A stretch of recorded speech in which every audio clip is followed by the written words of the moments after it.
Good, happy morning to you. I have about 5 minutes here before my kids wake up and I need to start getting ready for school.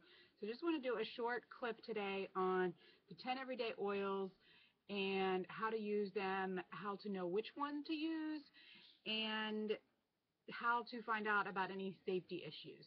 If you saw the YouTube clip, not YouTube, the Today Show yesterday, Dr. Oz had a little clip on there, and he was talking about plant healing coming from plants.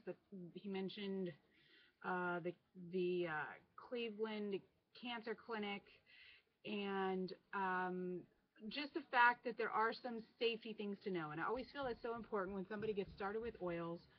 It makes me nervous if they just want to dive right in without taking a couple minutes to educate themselves on the safety of the oil. And there's a couple things you need to know. First of all, not all essential oils are the same. 80 to 90% of essential oils produced today are for food grade or perfume purposes.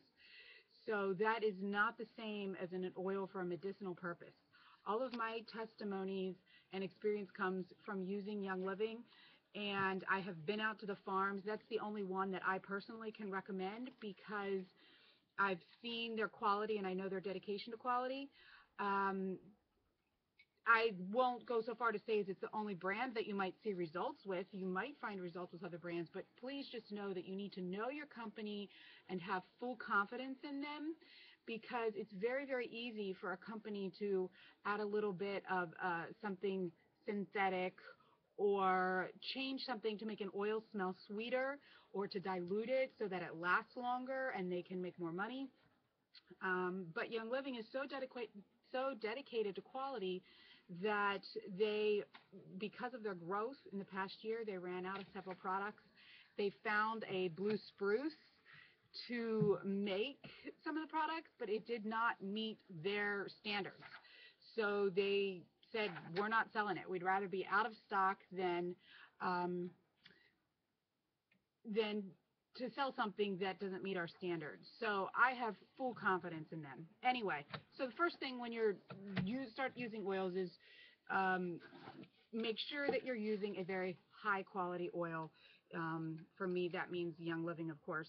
And then the essential oils, this little card here, if you are a member on my team at any level, you should already have one of these. If you don't and you join, I'll make sure you get one. I keep this taped on the inside of my kitchen cupboard so that as I'm retraining my brain, I know which oils to use. But the reference guide for essential oils is where I really check out what I'm using. So, for example, lemon oil can cause photosensitivity. And if you put lemon on your arms before you go out in the sun, it's going to give you a much worse sunburn. Now, if you put it on a spot that's covered from the sun, you'll probably be fine. But that's just something that you really should know before you dive into oils. And they're so potent, Young Living, that one drop is pretty strong. So don't think that if one drop is good, 15 drops is better. That's a little bit my personality, like how could it hurt you?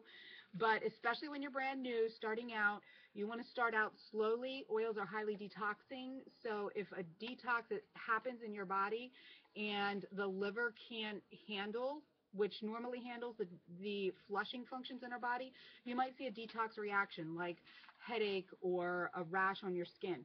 If that happens, you want to stop oils, drink a lot of water for the next 24 hours, and then slowly and gradually reintroduce so that your body can handle the detoxing. And here again, lemon is so strong that one drop of lemon will instantly pop a balloon because the properties in lemon attack petrochemicals in plastic. So you never want to put water in lemon in your water if it's in a plastic bottle or a plastic cup, because it'll eat away at the plastic. And then the other thing is basic peppermint. It's a pretty basic oil. You don't want to use that one in babies under a year old. I did use it on my 6-month-old, heavily diluted, and that means put with a carrier oil and on the bottom of her feet, and that was fine. But especially in newborns and young children, just stay away from it or highly diluted and on the feet only because of the menthol that's in it. And then there's some oils that are hot oils, and it's listed in the reference guide. If you don't have one, you can get one for about 28 bucks from me or someone on my team. You can also buy them online. But some of the hot oils you want to dilute first. And when I say dilute, I mean add to a fatty oil, a high-quality fatty oil. You can use olive oil. It's a little bit of a heavy residue. You can use coconut oil. That's hard at room temperature, but you certainly can use it. If you have like a sesame oil, a grapeseed oil on your shelf at home, you can use that. I love Young Living's V6 here because it's a blend of 6 different oils, and it has a very light feeling, doesn't leave a greasy residue when you put it on your skin. But any kind of a high-quality fatty oil will take the burn out. If you put an oil on your skin, forgetting that you need to dilute it, and then it starts burning, put the fatty oil on top. Keep oils away from the eyes. It will burn. It will not cause damage, but it will burn, and you'll learn your lesson pretty fast on that. So this is just a quick little session on the basic safety of oils. I really, like I mentioned, I think now for the 3rd time, highly recommend the guide. You can probably get by without it if you really do your research otherwise online and find out the safety info you need. But I just think that if you're going to be using oils for medicinal purposes, you probably really do want the guide. So hope that helps. I got to run. Have a great day.